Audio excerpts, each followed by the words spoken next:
Arvalis, c'est l'Institut technique des céréales et des fourrages. C'est un institut technique national, mais avec des stations régionales dans toutes les régions de France. Alors, en région Sud-PACA, la filière emblématique, c'est le blé dur, mais il s'agit aussi du blé tendre. Donc, le blé dur, c'est le blé qui permet de faire la semoule et les pâtes alimentaires.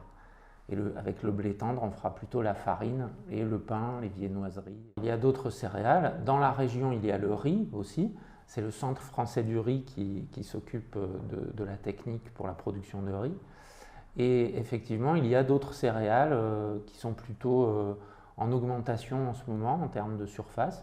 Alors, on connaît le petit épeautre de Haute-Provence qui bénéficie d'une reconnaissance géographique, une IGP. Mais il y a aussi de l'avoine, du seigle, du triticale, qui sont des céréales également cultivées en Provence. Et les consommateurs connaissent des céréales un peu plus nouvelles en France, comme le quinoa, par exemple. Voilà, donc oui, il y a tout un panel de céréales qu'on peut cultiver en Provence.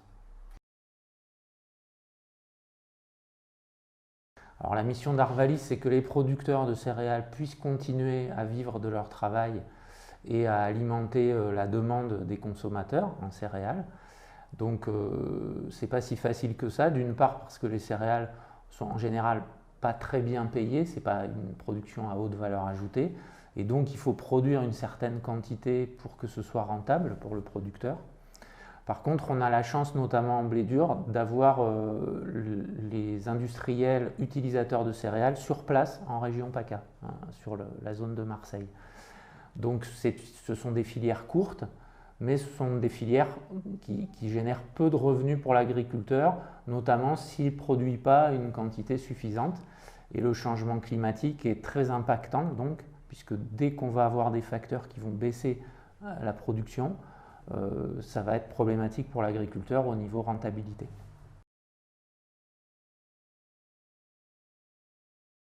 Alors la production de blé dur de la région va essentiellement aux industriels semouliers et pastiers de Marseille ou de Chambéry, donc en proximité.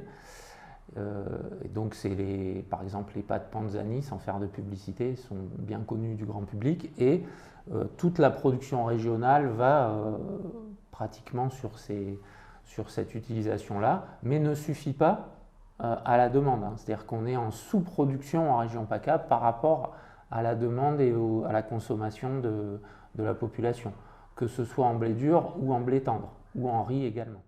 Donc c'est un défi pour un institut comme Arvalis de trouver des moyens de produire un peu plus efficaces, notamment vis-à-vis du changement climatique, pour que le producteur arrive à augmenter un petit peu sa production, tout en maintenant la qualité régionale qui elle est reconnue et qui est une force de la filière.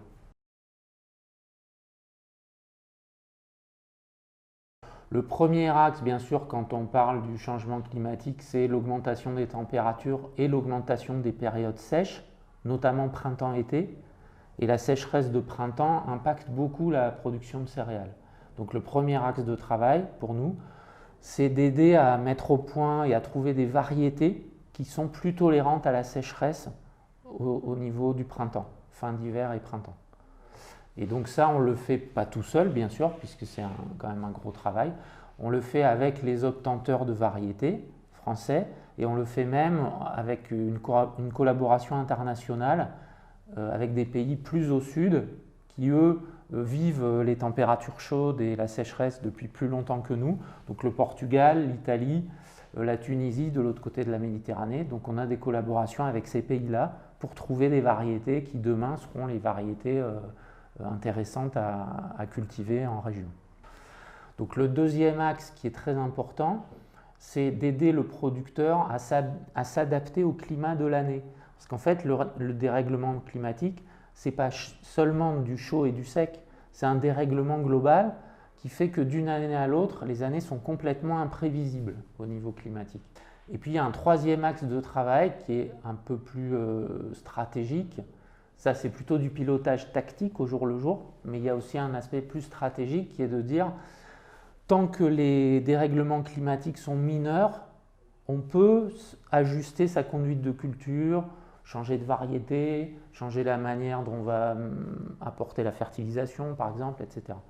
Ou l'irrigation, des choses comme ça. Mais quand les dérèglements climatiques sont des choses beaucoup plus importantes ou des mouvements de fond, vraiment, ça met en péril déjà le fait de cultiver. Et donc là, on ne va pas avoir une réponse liée au choix de la variété ou de la technique. Il faut avoir une réponse sur le système de production global. Et donc, il faut avoir des systèmes agricoles qu'on va appeler plus résilients, qui vont tolérer des inondations sans qu'il y ait érosion du sol, par exemple, donc peut-être avec des couverts végétaux, qui vont tolérer un risque économique pour l'agriculteur, donc en ne mettant pas tous ses œufs dans le même panier, mais en ayant des céréales variées, et puis des légumineuses, et puis un assolement, et puis d'autres cultures. Donc c'est une réponse sur le choix du système de production en lui-même qui doit être plus résilient. Voilà.